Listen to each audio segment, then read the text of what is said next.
Welcome to the Real News Network. I'm Greg Wilpert in Arlington, Virginia. Last Saturday, another major earthquake hit Puerto Rico. The 6.0 magnitude quake followed on the heels of a 6.4 magnitude quake that hit the island last Tuesday, which killed at least one person and caused an estimated $110 million in damage to buildings and infrastructure. Power was temporarily knocked out, but the Puerto Rico Power Authority says 94% of the population has electricity again. Still, over 6,000 Puerto Ricans are estimated to be staying away from their homes because these have been destroyed or damaged. The earthquakes come at a delicate time for Puerto Rico as it continues to recover from both political upheaval and natural disasters. In September 2017, Hurricane Maria hit the island, a Category 5 hurricane, which killed at least 3,000 people and caused an estimated $100 billion worth of damage. Then, last August, Governor Ricardo Rosselló resigned in a scandal because he and his advisors mocked ordinary Puerto Ricans. Joining me now to discuss the situation in Puerto Rico is Professor Jose Caraballo-Cueto. He is an economist and associate professor at the University of Puerto Rico, where he is also the director of the Census Information Center. Thanks for joining us again, Jose. Thank you. So let's start with the current situation. Following Saturday's second major earthquake, I have seen contradictory reports about the power situation, with some saying that at least 20% of the population was still without power, and the power company saying that it's only about 6%. What can you tell us about the power situation and also the situation more generally at the moment? Well, there was a blackout for almost a week, and most of the sectors right now have electricity, but it's coming back and forth, so it's not stable. Especially in the south, there is a lot of people that are not working right now because many businesses do not have electricity or continuous electricity. But more important, many businesses were destroyed, and there's people that lost their homes, but there is also people that are almost losing their jobs. So I will say that the economy, especially at the south of Puerto Rico, has stopped, and there is no big interest either in the local government or in the federal government to resolve this situation. Well, I want to return to that in a moment. But first, as I mentioned earlier, Puerto Rico is still recovering from Hurricane Maria, which tore through the island more than 2 years ago. Now, how well has Puerto Rico been able to recover since then? And how badly have these quakes set the recovery back?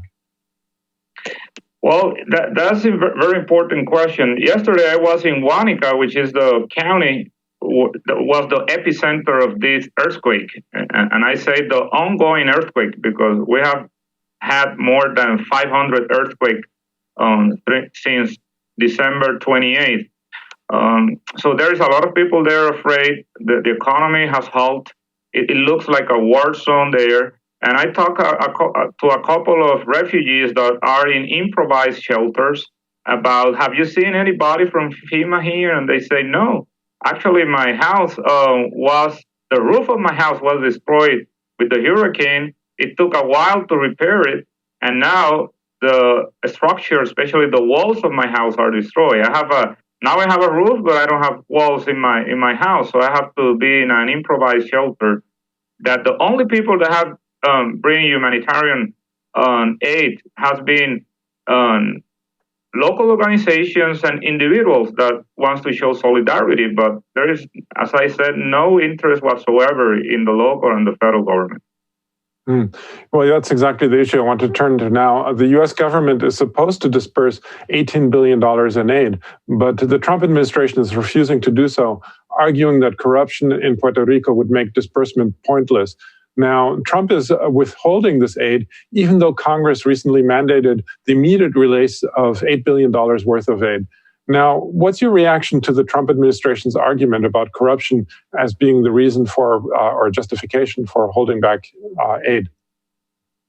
I think that's just an excuse. We can see how much the president cares about Puerto Rico, that is more than 1 week from the big earthquake, and so far, not even one statement saying, I'm sorry with the victims. We don't haven't heard even that. That anybody will say, especially in his position. The federal government have many controls for corruption. No reconstruction in any state will depend on the good faith of local officials. The federal government has many controls for corruption, and even the FBI actually works in Puerto Rico and is paying a lot of attention to this issue. So I don't think that we should be waiting more than 2 years for reconstructing houses, and people are suffering. I saw many going to the countryside here in Puerto Rico, many houses with blue tar in a season where you have a lot of rain in the island. I don't think there is any justification for that, and also there is no justification to be exaggerating the figures. President Trump says that it has been 90 billions of dollars, and no one in Congress have even said that number or allocate or obligate those funds. We're talking just about 40 billions of dollars that have been obligated, and not even half of those have been disbursed. So the recovery from Hurricane Maria, I will say that is not even in the middle of. We are not in the middle of it. We are just at the beginning of the recovery of Hurricane Maria, and on top of that, we have this earthquake that just is exacerbating the situation. Mm. Now, I want to turn to the internal political situation in Puerto Rico. That is, how is that affecting the disaster recovery effort? I mentioned earlier that Governor Ricardo Rosselló had to resign, and now there's a new governor, Wanda Vázquez, who's running for election in 2021. Now, what, if any, effect has that had on the recovery effort?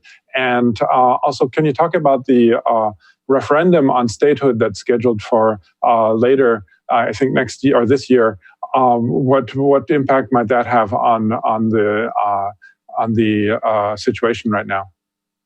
Well, I was hoping that because we are in an election year in Puerto Rico and in the U.S., I was hoping that the reaction is going to be better. And I also was hoping that given the experience with Maria and how people get angry with local and federal officials, I hope that this recovery is going to be better and faster.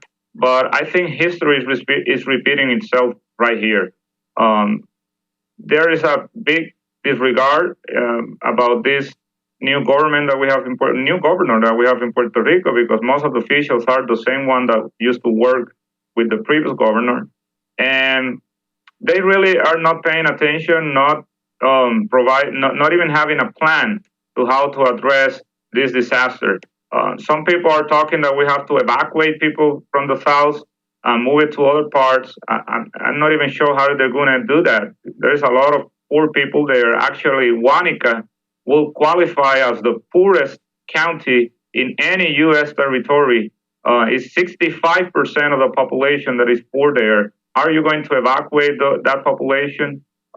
It's hard to know, and there is no plan. And actually, they're just talking about elections and how they are going to win, but they are not really establishing any policy to recover from Hurricane Maria, to recover from this earthquake, and to prepare us here for the next event that we may have.